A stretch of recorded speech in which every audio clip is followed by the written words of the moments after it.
नमस्कार, आप देख रहे हैं आर हिंदुस्तान न्यूज। आनंद सक्सेना के साथ कानपुर नगर से संवाददाता अमित मिश्रा की report. Saint Thomas church Kidwai Nagar में सेंट थॉमस जी का पर्व बड़ी धूमधाम के साथ मनाया गया। शहर के सभी चर्च के फादर, सिस्टर समेत ईसाई समाज के लोगों ने भाग लेकर स्तुति आराधना की। विशेष रूप से प्रयागराज धर्म प्रांत के महामहिम बिशप मोस्ट रेवल लुइस मैस्करेनहास की इशिता मैकाटिस ने आरती उतारकर सेंट थॉमस चर्च के कार्यक्रम का शुभारंभ हुआ। इसके बाद प्रयागराज धर्म प्रांत में महामहिम मोस्ट रेव लुइस मैस्करेनहास ने फादर थॉमस कुमार, कानपुर के डीन फादर के एंथोनी एवं फादर राजेश साइमन के साथ प्रार्थना सभा का आयोजन किया तथा स्वामी जी ने बताया कि आज का दिन हमारे लिए बड़ा ही विशेष एवं पावन होता है, क्योंकि प्रभु यीशु के 12 सदस्यों में सेंट थॉमस जी का नाम भी था।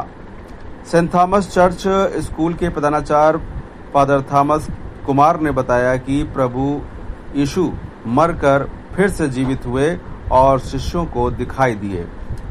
तब सभी शिष्यों ने सेंट थॉमस जी को उनके बारे में बताया। प्रभु यीशु जिंदा हो गए हैं। तब प्रभु यीशु ने सेंट थॉमस को दर्शन देकर अपने आप को दिखाया। सेंट थॉमस पहले संत थे जिन्होंने हिंदुस्तान में आकर चेन्नई में लोगों को प्रभु यीशु के बारे में बताया। सेंट थॉमस चर्च के पल्ली पुरोहित फादर राजेश साइमन जी ने कहा कि सेंट थॉमस हमेशा लोगों को अच्छे कार्य करने के उपदेश देते थे। आज भी हम उनके मार्ग पर चलकर इंसानियत को बचा सकते हैं और आपस में प्रेम पूर्वक रह सकते हैं।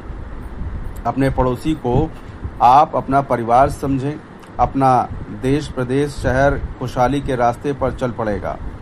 कार्यक्रम के दौरान श्रद्धालु जुलूस की शक्ल में चर्च के अंदर पहुंचे। सभी ने संत के चित्र पर आरती उतारी। महिलाओं, बच्चों ने नृत्य कर अपनी भक्ति उनके सामने प्रस्तुत किया और इस मौके पर मुख्य रूप से मरियम मैकार्टिस, Father Anil Michael, Father K Anthony, Father Archie, Father Anthony Swamy, Father Francis, Sister Sonia, Sister Prabha, Sister Ranjana, Sister Rupa, Sister Litty, Sister Siji, Sister Pushpa, Lency D'Souza, Sanjay Lal, Bunny D'Souza, संतोष, अशोक, विजय, संजीव, मनोज मैकाटिस सहित चर्च के सभी सदस्यगण उपस्थित रहे। फिलहाल आप सुरक्षित रहिए, जुड़े रहिए आर हिंदुस्तान से। नमस्कार। मेरा नाम फादर राजेश साइमन है। मैं सेंट थॉमस चर्च का पल्ली पुरोहित हूँ, इंचार्ज हूँ। और आज पूरे विश्व में सेंट थॉमस जो ईसा मसीह के 12 प्रेरितों में एक थे, उनका पर्व मनाया जाता है। और सेंट थॉमस जो थे वह पहले प्रेरित थे जो भारत में आए और भारत में ईसा मसीह के सुसमाचार का, उनके संदेश का, उनकी शिक्षा का प्रचार प्रसार किया था। वह चूंकि भारत में उन्होंने पहला संदेश दिया था, इसीलिए उनको भारत का प्रेरित भी कहा जाता है।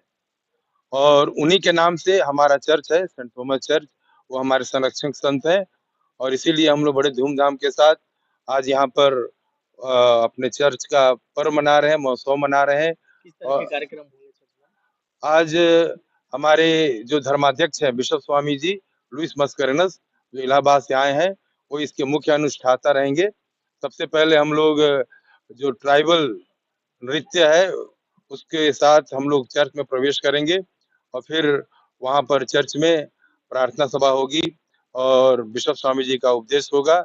और वो जैसा कि सेंट थॉमस प्रभु की शिक्षा को अपने जीवन में रखकर उसको लोगों के बीच बांटे, सेवा कैसे करते हैं, लोगों से प्रेम कैसे करते हैं, यानी कि जैसे खुद ईसा मसीह ने कहा कि इससे बड़ा कोई प्रेम नहीं कि कोई अपने मित्र के लिए अपना प्राण अर्पित करे। यानी कि इस प्रेम के लिए हमें दूसरों के लिए प्राण भी अर्पित करना पड़े, तो हमें इस भाव को लेकर आगे बढ़ना है और पड़ोसी प्रेम में रहते हुए देश प्रेम को करते की भावना से लोगों के विकास में अपना योगदान देना है। कार्यक्रम में बाहर से भी लोग आए? बाहर से मतलब कि यहाँ पे जो कानपुर के जो पुरोहित हैं, हमारे फादर लोग हैं, सिस्टर लोग हैं, वो आ रहे हैं और अन्य चर्च से भी लोग आ रहे हैं। वो सबको निमंत्रण दिया गया है और वे सब इसमें आएंगे, इसमें भाग लेंगे। के लिए क्या संदेश देना चाहेंगे आज के इस अवसर पर? हमें यही संदेश है कि जैसे कि सेंट थॉमस जो थे, वो बिना दूरी का परवाह किए कि कितना दूर हमको जाना पड़े। उस समय न कोई ट्रेन था, न कोई प्लेन था, लेकिन वो समुद्री यात्रा करके बहुत कठिनाइयों के साथ भारत में आए थे, सिर्फ इसलिए कि ईसा मसीह का जो संदेश था वो दूसरों को सुनाए। वैसे ही हमें भी कोई ये नहीं सोचना है कि ये परेशानी है, वो परेशानी है, लेकिन हम सबका जो बोझ है खुद ईसा मसीह उठा देते हैं, यदि हम उनके ऊपर भरोसा रखते हैं। तो हमें भी एक दूसरे को प्रेम करना है और जैसे जो ईसा मसीह की शिक्षा है, उस पर चलते हुए अपना जीवन बिताना है और एक सच्चा नागरिक बनना है भारत का। यही हमारा संदेश है।